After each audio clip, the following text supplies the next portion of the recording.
Assalamualaikum warahmatullahi wabarakatuh. Perkenalkan, nama saya M. Abdillah dengan NIM 122370156.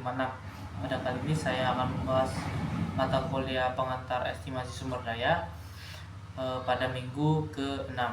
Nah, di minggu 6 ini membahas tentang metode inverse distance dan juga inverse distance square atau yang disingkat dengan IDW dan juga IDWS. Nah, dari kedua teknik ini tentunya mempunyai variasi ataupun perbedaan. Nah, saya akan menjelaskan tentang prinsip kerja dari kedua metode ini.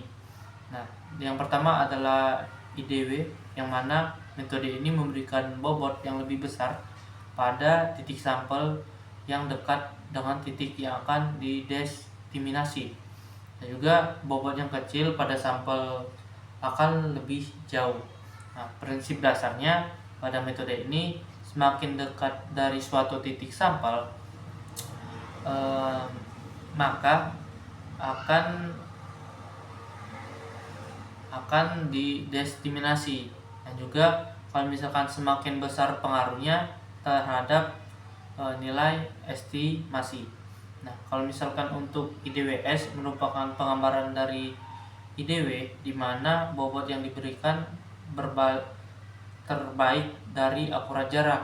Artinya titik sampel yang jauh akan memiliki pengaruh terhadap nilai estimasi.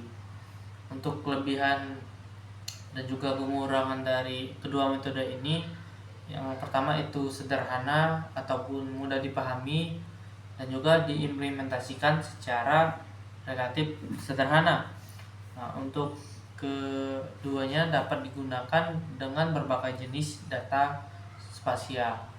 Yang ketiga adalah proses komputasinya itu lebih cepat, terutama untuk data-data dan juga jumlah yang tidak terlalu besar.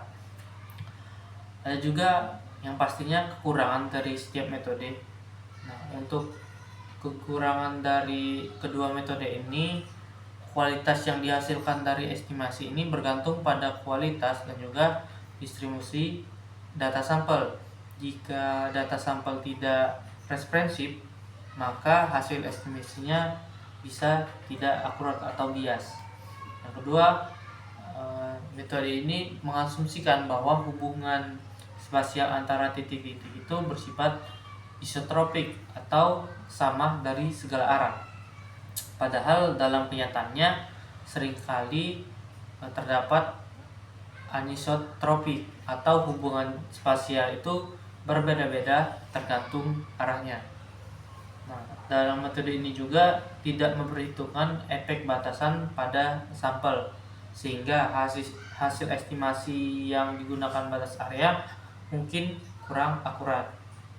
Metode ini tidak memberikan ukuran ketidakpastian dari hasil estimasi.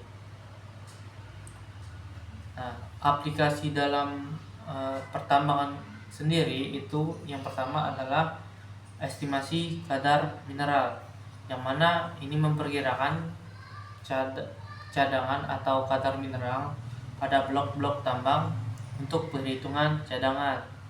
Nah, yang kedua, kontur kadar. Ini membuat peta kontur kadar mineral untuk valuasi distribusi mineral tertentu, dan juga mengisi data yang hilang pada grid data geokimia. Untuk penggunaan kedua metode ini, untuk IDW itu cocok digunakan ketika sampel tersebar merata dan tidak terdapat anisotropi yang signifikan. Kalau misalkan untuk yang IDWS itu lebih cocok digunakan ketika banyak titik sampel yang jauh dan ingin meminimalkan pengaruh terhadap hasil estimasi.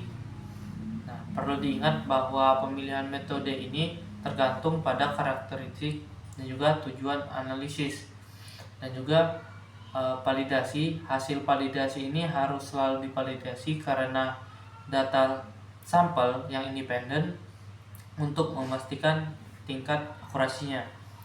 Nah, metode lain selain IDWS IDW dan juga IDWS, ada juga Kriging yang memperhitungkan struktur spasial data yang lebih kompleks.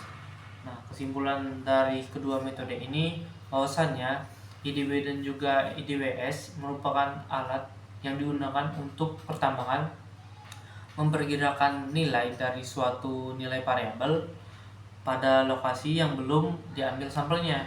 Namun, penting untuk memahami kelebihan dan juga kekurangan dari setiap metode ini, serta kita dari ini memilih data yang sesuai untuk analisis tujuan pada akhirnya. Itu saja yang dapat saya sampaikan tentang materi minggu ke-6 pengantar estimasi sumber daya. Saya cukupkan, terima kasih.